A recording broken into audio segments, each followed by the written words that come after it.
students, have a very good day to all of you. I hope you are well and safe at your home. जी हाँ प्यारे बच्चों, उम्मीद करता हूँ घर पे आप ठीक ठाक होंगे, रोज का काम रोज कर रहे होंगे। जी हाँ, आज हम पढ़ने वाले हैं 12th इकोनॉमिक्स से केंजियन थ्योरी के इम्पॉर्टेंट टॉपिक को, और वो इम्पॉर्टेंट टॉपिक है कि रिलेशनशिप क्या है मल्टीप्लायर और एमपीसी के बीच में। बिल्कुल सिखाएंगे आज आपको मल्टीप्लायर और एमपीसी के बीच में रिलेशन क्या है। इससे पहले मैं बता दूं कि असल में मल्टीप्लायर के कितने फॉर्मूले हैं। मल्टीप्लायर के 3 फॉर्मूले हैं। जी हाँ, मल्टीप्लायर का पहला फॉर्मूला जो मैंने आपको पीछे दिखाया है वो है change in Y divided by change in I, यानी कि ratio between the change in income upon change in I. ये है पहला फॉर्मूला।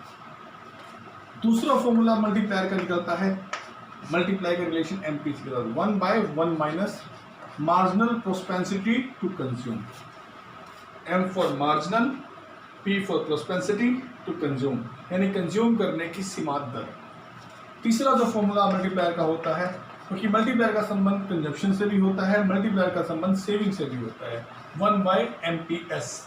मल्टीप्लायर एमपीएस का मतलब हुआ यहाँ पर मार्जिनल प्रोस्पेंसिटी टू सेव। मेरे बच्चों ये 3 फॉर्मूले हैं। हमें पूछा गया इसका रिलेशन क्या है, इसका भी नहीं पूछा गया, इसका भी नहीं पूछा गया। पूछा गया है कि मल्टीप्लायर और एमपीसी का रिलेशन क्या है। प्यारे बच्चों मैं समझा दूं, there is a direct relationship between multiplier and MPC. Multiplier और एमपीसी के बीच डायरेक्ट रिलेशन है। कैसे डायरेक्ट रिलेशन है? डायरेक्ट रिलेशन को हम यूं भी कह सकते हैं, देखो जी, positive relation. Positive relation direct relation है, यानी कि पॉजिटिव रिलेशन है। कैसे है पॉजिटिव रिलेशन? अगर कहीं पर एमपीसी को आपने बढ़ा दिया, के भी बढ़ जाएगा, यानी कि एमपीसी के इंक्रीज होते ही के इंक्रीज होगा, एमपीसी के डिक्रीज होते ही के डिक्रीज होगा। ये पॉजिटिव रिलेशन कहलाता है, जब दोनों सेम डायरेक्शन में या तो अपवर्ड है या डाउनवर्ड है। मेरे बच्चों के एग्जांपल से सिद्ध करके दिखाता हूं मैं आपको समझ में आ जाएगा। एमपीसी को मैं एक बार ले रहा हूं 0.2, एक बार मैं ले रहा हूं एमपीसी को 0.5।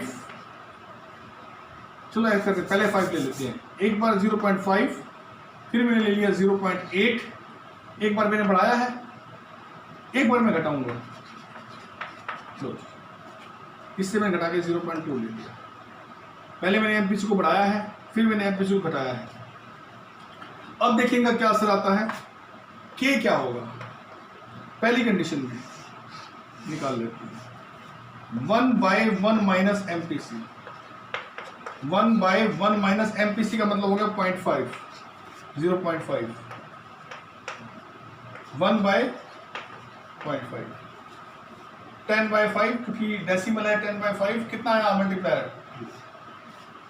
जब हम हमारी कंज्यूम करने की दर 0.5 है तो मल्टीप्लायर निकलता है 2 टाइम्स। अब देखते हैं आगे कि कैसे पॉजिटिव रिलेशन है। 1 माइनस एमपीसी तो फॉर्मूला हुआ। आज मैं रखने वाला हूं, अब मैं रखने वाला हूं एमपीसी की रेट 0.8। एमपीसी बढ़ा दिया मैंने, इंक्रीज कर दिया।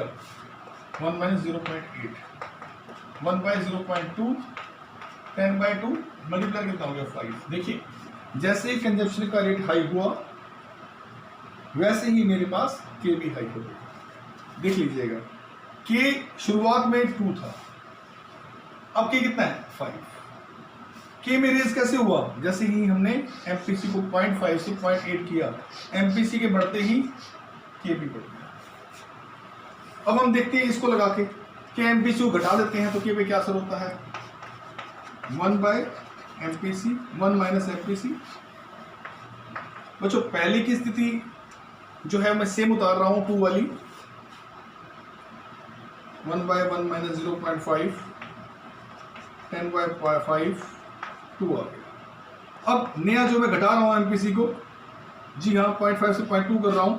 1 माइनस 0.2, 0.8 10/8 देखिए कम हो गया। जैसे ही मैं एमपीसी को घटाऊंगा, एमपीसी मैंने 0.5 से घटा के 0.2 की थी, जैसे ही मैंने एमपीसी को घटाया के भी क्या हो गया, 2 से घटकर 1.25 यानी कि सवा रह गया। एमपीसी के बढ़ने से के बढ़ता है। यहां ये नजर आ रहा है कि एमपीसी को मैंने रेज किया है तो के रेज हुआ है, ठीक है, और यहां पे मैंने एमपीसी को डाउन किया है तो के भी डाउन हुआ है। तो there is a positive relationship between multiplier and MPC. Clear?